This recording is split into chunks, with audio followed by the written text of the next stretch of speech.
Everyone, welcome to the course for the lecture Applied Thermodynamics. Myself Sumit Baldia, Assistant Professor, Department of Mechanical Engineering, Sharad Institute of Technology, College of Engineering, ETRA. Today we will start a new chapter, that is steam nozzles. In this lecture we will cover introduction to steam nozzle, types of nozzles, steam flow through nozzles, condition for maximum discharge, and nozzle efficiency. First slide is about the introduction to the steam nozzles. First we will see what is actually definition of steam nozzle. A steam nozzle may be defined as a passage of varying cross section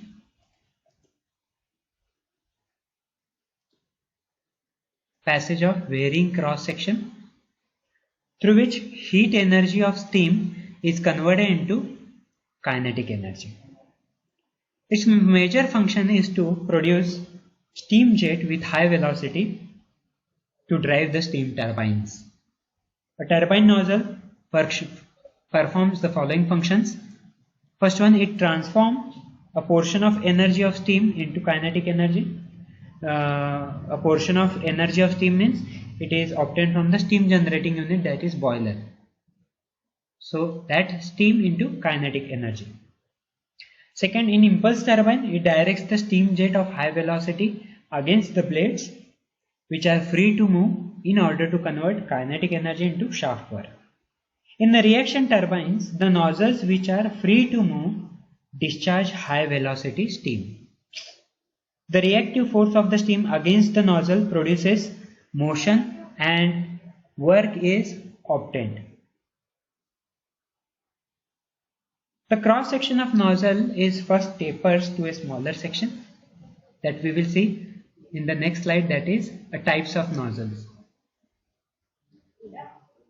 Here the three types of nozzles are available, that is conversion nozzles, diversion nozzles, conversion diversion nozzles. A conversion nozzle is shown in figure 1. Here this is figure 1, in which its cross-sectional area decreases continuously from its entrance to exit. It is used when back pressure is equal to or greater than critical pressure. Then we are going for the conversion type nozzle. A diversion nozzle, the figure 2, its cross-sectional area increases from its entrance to exit. It is used when the back pressure is less than the critical pressure. So conversion nozzle is equal to or greater than critical pressure, and in diversion nozzle is less than the critical pressure. And the third category is the combination of both, that is conversion diversion nozzle. Its cross-sectional area first decreases from entrance to throat condition. From entrance to throat, first decreases, then increases from throat to exit. A throat is a portion of the nozzle which has smaller cross section. Conversion diversion nozzle is used when back pressure is less than the critical pressure. It is widely used in steam and gas turbine. Conversion diversion nozzle.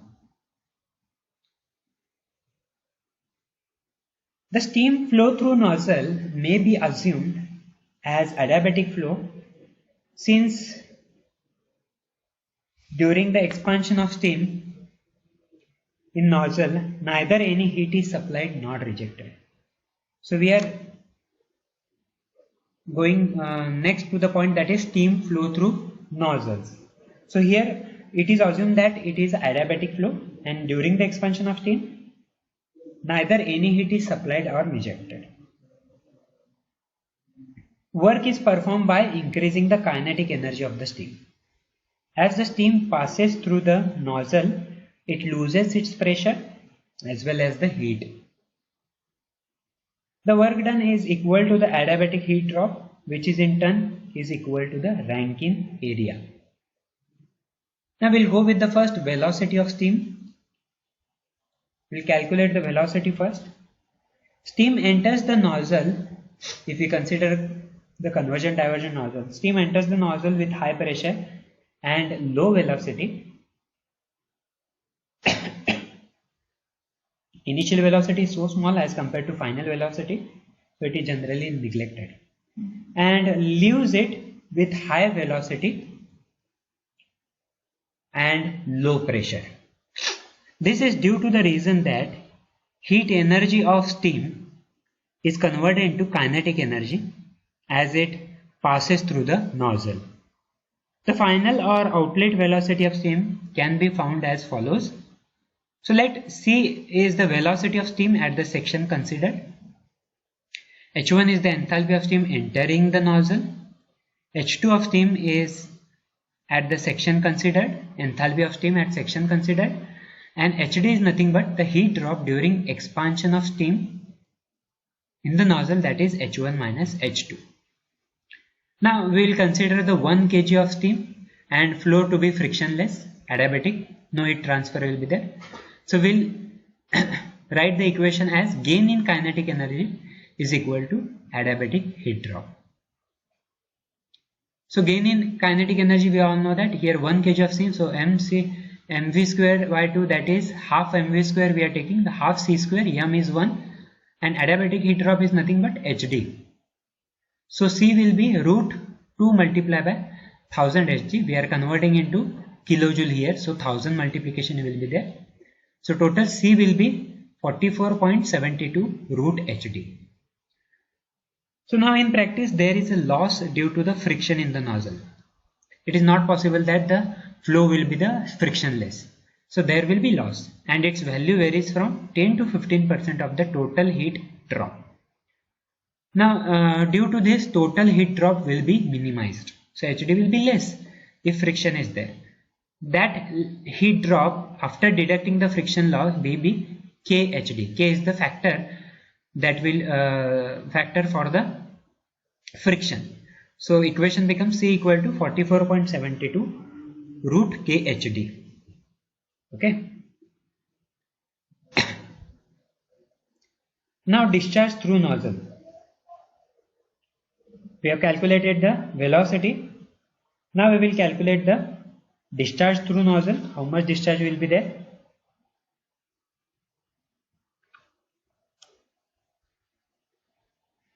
So the initial properties we need to see. Let P1 equal to initial pressure of steam. V1 is initial volume of 1 kg of steam at pressure P1 meter cube. P2 equal to steam pressure at the throat. V2 equal to volume of 1 kg of steam at pressure P2. A is nothing but cross sectional area of nozzle at throat, and C is the velocity of steam in meter per second. The steam flow through nozzle follows the approximately equation, that is PV raised to n equal to constant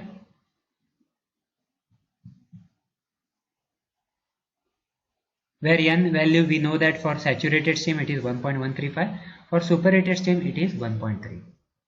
So for weight steam we are using Dr. Zener's equation, that is n equal to 1.035 plus 0.1x, where x is nothing but dryness fraction, initial dryness fraction of steam. So work done per kg of steam during the cycle or Rankine cycle, we know that n upon n minus 1 P1 V1 minus P2 V2. Now previously we have seen gain in kinetic energy equal to adiabatic heat drop equal to work done during Rankine cycle. Okay, so that equation you need to remember. Now what will be the gain in kinetic energy? That is C square by 2. What is work done during cycle? That is n upon n minus 1 P1 V1 minus P2 V2. By simplifying, we will taking P1 V1 outside, so n upon n minus 1 P1 V1 1 minus P2 V2 divided by P2 V2 divided by P1 V1 बराबर. Also P1 V1 raised to n equal to P2 V2 raised to n, that we know that. So V2 by V1 equal to P1 by P2 raised to 1 by n. So V2 will be V1 P1 by P2 raised to 1 divided by n. So now substituting the value of V2 by V1 in this equation, we'll get C square by 2 equal to n upon n minus 1 P1 V1 1 minus P2 V2, that is here V2 by V1. Instead of that I am substituting here P1 by P2 raised to 1 by n. Okay, so the equation becomes now n upon n minus 1 P1 V1 1 minus P2 by P1 raised to 1 minus 1 upon n. So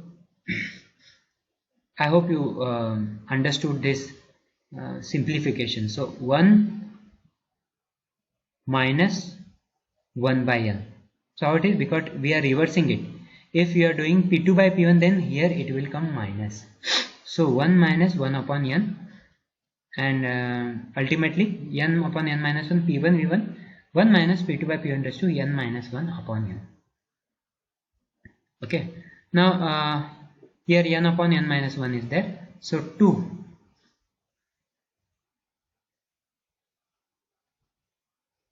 P1 V1 is there as it is 1 minus P2 by P1. Okay. So here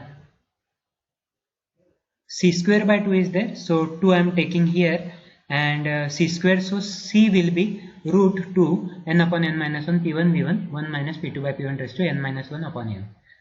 So C square will be 2 n upon n minus 1. The same equation will be here. So C will be 2 n upon n minus 1 P1 V1 1 minus P2 by P1 raised to n minus 1. That is the same equation here. 18.6, same equation that is repeated here. So if m is the mass of steam discharged in kg per second, so m equation we all know that m equal to AC upon V2. Okay, so we know the value of V2, that is we are substituting from here. So V2 value is here, I am substituting here. So m equal to AC upon V1 P1 by P2.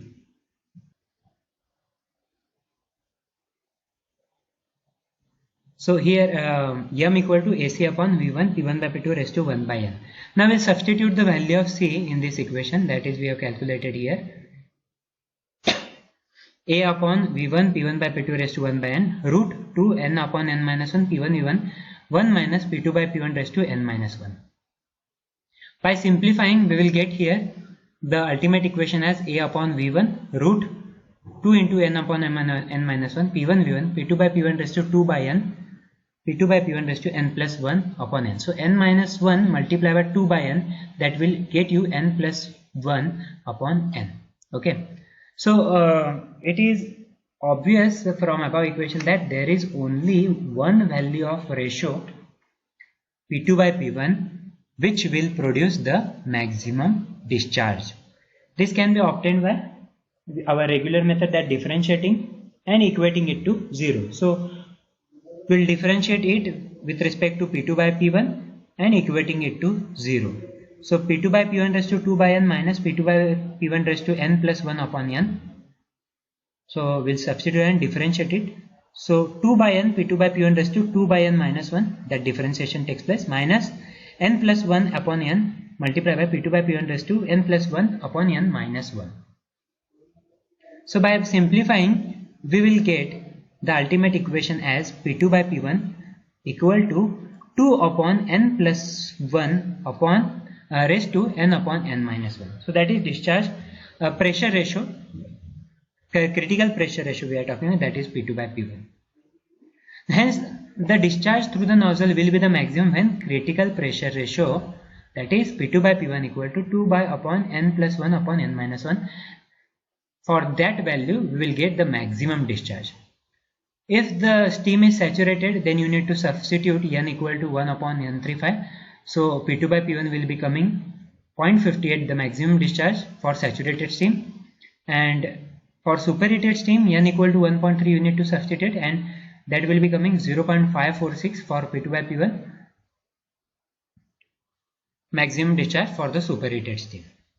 Now we substitute the value of P2 by P1, we will get the maximum discharge at A upon V1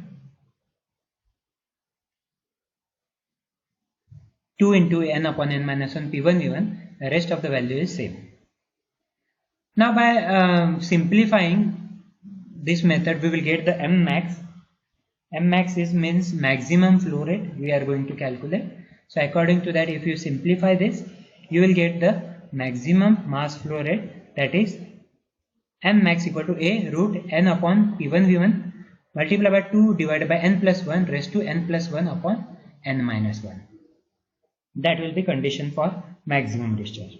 Now from this equation it is evident that the maximum flow rate depends upon the initial condition of steam, that is P1 V1.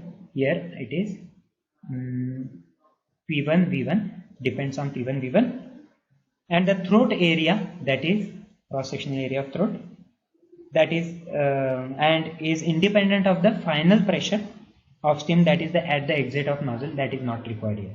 The addition of the divergent part of the nozzle after the throat does not affect the discharge of steam passing through the nozzle, but it only accelerates the steam leaving the nozzle. Okay, so that is about the discharge through nozzle and condition for maximum volume. Next we will go through the nozzle efficiency. Nozzle efficiency, here the effect of friction on steam flow through the nozzle, it is shown here. Before that we will discuss something. When the steam flows through a nozzle, the final velocity of steam for a given pressure drop is reduced due to the certain reasons. First reason is the friction between the nozzle surface and steam. So friction matters a lot for pressure drop reduction, because it increases the heat, so pressure will be decreased. Second is the internal friction of the steam itself, and third one is the shock losses. So these three reasons will lead towards the change in final velocity of steam for the given pressure drop. Most of these frictional losses occur between the throat and exit in conversion diversion nozzle. These frictional losses entail the following effects. The expansion is no more isentropic and enthalpy drop is reduced. The final dryness fraction of steam is increased as kinetic energy gets converted into heat due to friction and is absorbed by steam. Third, that is the specific volume of steam is increased as the steam becomes more dry due to this frictional reheating. So here figure shows about the Mollier diagram about the effect of friction on the steam flow through a nozzle. The point 1 represents the initial condition of steam when enters the nozzle in a dry saturated state. It is below, this is a saturation line and it is below, or it is on the saturated line. If the friction is neglected, the expansion of steam from the entry to throat is represented by a vertical line 1 to 2, and that from the throat to exit by 2 to 3. So expansion will be taken place. Now if the friction were taken into account, the heat drop would have been somewhat less than 1 to 3. Let this heat drop will be 1 to 3 dash. Now this is the, considering the friction, the expansion will changes. So from 3 dash, draw horizontal line which cuts the same pressure line on which point 3 lies. At the point 2 dash, which represents the final condition steam, it may be noted that the dryness fraction of steam is more at 2 dash. So here dryness fraction is more than the point 3.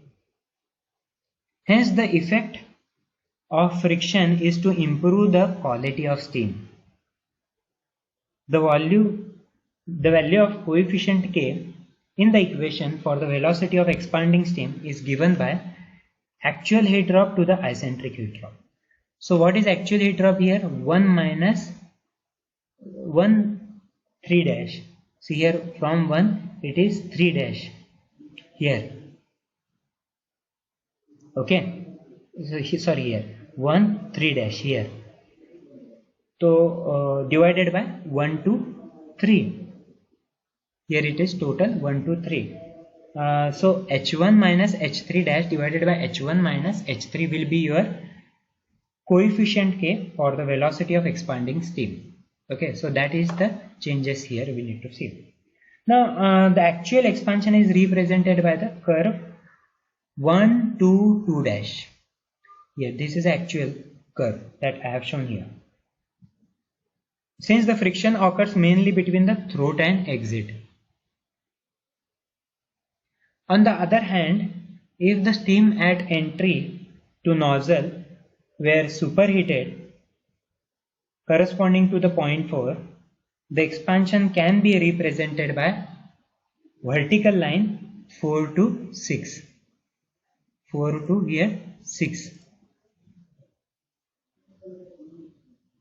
If friction were neglected and by 4, 5, 5 dash, if the friction were taken into account. In this case, K will be 4 dash 6 dash 4 dash 6 dash divided by 4 6. So ultimately enthalpy will be H4 minus H6 dash divided by H4 minus H6. The point 5 dash represents the final condition of steam. It may be noted that the friction tends to superheat the steam. Therefore, it can be concluded that friction tends to decrease the velocity of steam and they increase the final dryness fraction or superheat the steam. Now, the nozzle efficiency is therefore defined as the ratio of actual enthalpy drop to the isentropic enthalpy drop between the same pressures. So equation becomes H1 minus H3 dash divided by H1 minus H3 or H4 minus H6 dash divided by H4 minus H6. So if the actual velocity at exit from the nozzle is C2 dash and the velocity at exit when the flow is isentropic is C3, then using the steady flow energy equation, we have H1 plus C1 square by 2 equal to H3 plus C3 square by 2 or H1 minus H3 equal to C3 square minus C1 square divided by 2. And also for actual, that is H1 plus C1 square by 2 equal to H2 dash plus C2 square dash divided by 2 or H1 minus H2 dash equal to C2 dash square minus C1 square divided by 2. So nozzle efficiency will be C2 dash square minus C1 square divided by C3 square minus C1 square. When the initial velocity C1 is very small, then by neglecting the C1, it will C2 dash square divided by C3 square. Now sometimes it is called as an velocity coefficient, which is defined as ratio of actual exit velocity to the exit velocity when the flow is isentropic between the same pressure. So velocity coefficient will be C2 dash upon C3. Okay, so that is about the today's lecture. Nozzles, the introduction to nozzles, types of nozzles, discharge through nozzles, steam flow through nozzles, and condition for maximum mass flow rate that we have calculated, and lastly we have completed the nozzle efficiency. Okay, so we will continue with the same chapter in the next lecture. Thank you.